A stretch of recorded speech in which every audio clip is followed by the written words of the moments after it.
দেশের হয়ে না খেলে সাকিব আল হাসান কেন খেলবেন ডিপিএলে, এমন সব রহস্য খোলাসা করেছেন সাকিব নিজেই। এসব অবান্তর আলোচনায় হাসি পায় সাকিবের। জানিয়েছেন আসছে টি-20 বিশ্বকাপে কেন বাংলাদেশ দল ভালো কিছু করবে। গত বছর ভারত বিশ্বকাপ থেকে আঙ্গুলে চোট এবং চোখের সমস্যা নিয়ে ফেরা সাকিব জাতীয় দলের হয়ে ফেরেন সর্বশেষ শ্রীলঙ্কার বিপক্ষে চট্টগ্রামে দ্বিতীয় টেস্ট দিয়ে। তবে ছুটিতে থাকায় টি-20 এবং ওয়ানডে সিরিজে খেলেননি তিনি। বাংলাদেশের হয়ে তিনি সর্বশেষ টি-20 খেলেছেন গত বছরের জুলাইয়ে আফগানিস্তানের বিপক্ষে।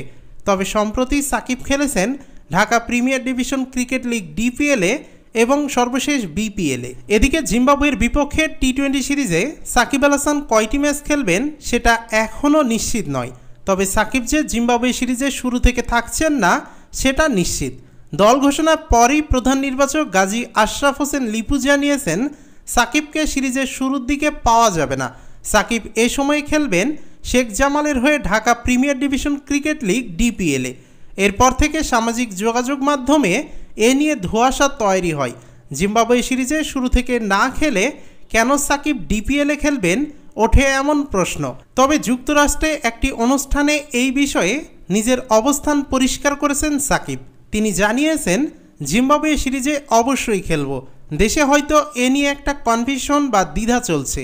সামাজিক যোগাযোগ মাধ্যমে এটা নিয়ে কথা চলছে যে আমি জিম্বাবুয়ে সিরিজে শুরু থেকে খেলবো না, আবার ডিপিএল খেলব।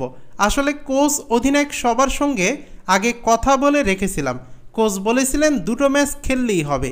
এরপর অধিনায়ক এবং নির্বাচকদের সঙ্গে কথা বলি, তারা বলেছে দুটো না 3টা ম্যাচ খেলো, তাহলে আমাদের জন্য ভালো হয়। আমি বলেছি সমস্যা নেই, এটাই সিদ্ধান্ত হয়েছে।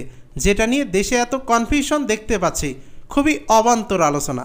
আসলে এগুলো আলোচনার মাধ্যমেই হয়, আমার ইচ্ছা মতো হয় না। যেহেতু ঢাকা প্রিমিয়ার লিগে 2টি ম্যাচ থাকবে, জিম্বাবুয়ের বিপক্ষে শেষ 3 ম্যাচ খেলার আগে সেহেতু 2টি ম্যাচ খেলার সুযোগ থাকবে। এছাড়া প্রস্তুতিটাও ভালো হবে। এ কারণে আসলে এই 2টা ম্যাচ খেলা, এখানে এর বেশি নাই। এসব নিয়ে সামাজিক যোগাযোগ মাধ্যমে এত আলোচনায় হাসি পায় সাকিবের। আমেরিকা থাকলে ফেসবুকে বেশি সময় কাটানো হয়, দেশে থাকলে সময় পায় না।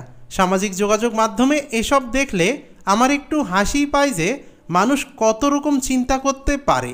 যা হয়েছে বিসিবি আর আমার আলোচনার মধ্যেই হয়েছে। এদিকে আগামী 1 জুন থেকে যুক্তরাষ্ট্র এবং ওয়েস্ট ইন্ডিজে শুরু হবে টি-20 বিশ্বকাপ।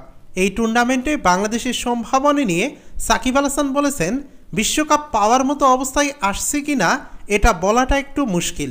তবে টি-20তে যে কেউ যে কাউকে হারাতে পারে, বড় ছোট দল নেই। আমাদের বিশ্বাসটা দরকার, ওই বিশ্বাসটা নিয়ে যদি খেলতে পারি আমরা ভালো করব।